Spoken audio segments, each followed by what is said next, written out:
Hi friends, welcome to our channel.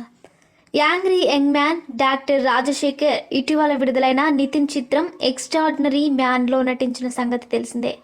ఈ చిత్రాన్ని నితిన్ కుటుంబ సభ్యులు నిర్మించారు. ఎన్నో వైవిధ్యమైన పాత్రలను పోషించి యాంగ్రీ యంగ్ మ్యాన్గా పేరు తెచ్చుకున్న రాజశేఖర్ ఒక్కడే ఈ పాత్రకు సరిగ్గా సరిపోతాడని దర్శకుడు వక్కంతం వంశీ భావించారు. ఆ పాత్రలో నటించేందుకు రాజశేఖర్ను చిత్ర బృందం సంప్రదించింది. వంశీ పట్టుబడడంతో నితిన్ తండ్రి నిర్మాత సుధాకర్ రెడ్డి తప్పనిసరి 2.5 కోట్ల రూపాయల రెమ్యునరేషన్ ఇచ్చారు. గత వారం విడుదలైన ఈ సినిమా పర్వాలేదనిపించుకుంది, కానీ కోరుకున్న స్థాయిలో కలెక్షన్స్ మాత్రం రావడం లేదు.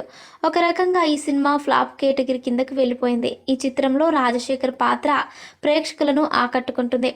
సినిమాలో మొదటి భాగం అంతా వినోదాత్మకంగా సాగుతుంది. రెండో భాగంలో కథ లేకుండా డైరెక్టర్ కేవలం కొన్ని పాత సినిమాలలోని డైలాగ్లోనూ సృష్టించినట్టుగా తెలుస్తోంది.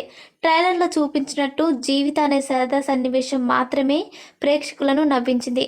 రాజశేఖర్ పాత్రకి డబ్బింగ్ చెప్పిన సాయి కుమార్కి కూడా మళ్ళీ మరో పారితోషికం ఇచ్చారు. ఒక్క రాజశేఖర్ నటించేందుకు అంత భారీ మొత్తం ఖర్చు పెట్టారు.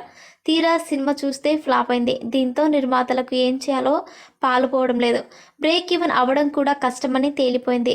రాజశేఖర్ కావాలంటూ వంశీ ఒత్తిడి చేయడం వల్లే అంత ఖర్చు పెట్టవలసి వచ్చిందని, లేదంటే చక్కగా సినిమా బ్రేక్ ఈవెన్ అయ్యేదని, ఇప్పుడు అది కూడా కష్టమవుతుందని చిత్ర బృందం వాపోతోంది.